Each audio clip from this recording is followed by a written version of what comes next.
തുടർച്ചയായി ആശാവർക്കർമാരെ അധിക്ഷേപിക്കുന്നതിനും ചർച്ചകൾക്ക് വിളിക്കാതിരിക്കുന്നതിനുമെതിരെ ചിത്രകലാ പ്രവർത്തകർ വരയിലൂടെ ഐക്യദാർഢ്യം പ്രഖ്യാപിച്ചു. പ്രശസ്ത ചിത്രകലാകാരൻ കാട്ടൂർ നാരായണപിള്ള, അജയ്കുമാർ എന്നിവർ വിശിഷ്ട അതിഥികളായി എത്തി. ബി ഡി ദത്തൻ, കാട്ടൂർ നാരായണപിള്ള എന്നിവർ വരയിലൂടെ പ്രതിഷേധിക്കുകയും ചെയ്തു. യുവകലാകാരന്മാരും കൊച്ചുകുട്ടികളും ഐക്യദാർഢ്യത്തിൽ പങ്കുചേർന്നു.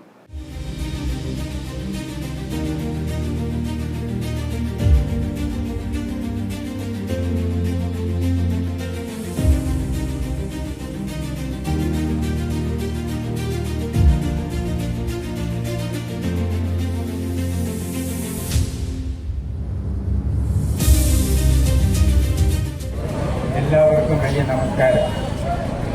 ഞാൻ ഒരു പാർട്ടിയുടെയോ ഒരു ജാതിയുടെയോ മതത്തിൻ്റെയോ സംഘടനയായിട്ട് ഇതുവരെ ഒന്നും ഞാൻ പ്രവർത്തിച്ചില്ല. ഞാൻ സ്വതന്ത്രമായിട്ട് ജീവിക്കുന്ന ഒരു കലാകാരൻ. പക്ഷേ എങ്കിലും എൻ്റെ മനസ്സിനെ വല്ലാതെ അസ്വസ്ഥപ്പെടുത്തിയതാണ് എത്രയോ ദിവസമായി ഇവിടെ സമരം കിടക്കുകയാണ്. ന്യായമായ കാര്യത്തിന് വേണ്ടി, ന്യായമായ അവകാശങ്ങൾക്ക് വേണ്ടി അവരെത്രയോ ദിവസമായി അവർക്കൊന്ന് ബാത്റൂമിൽ പോകാനുള്ള സൗകര്യം പോലും ഇവിടെ ഇല്ല. അങ്ങനെ എന്തുമാത്രം ക്ലേശങ്ങൾ സഹിച്ചിട്ടാണ്.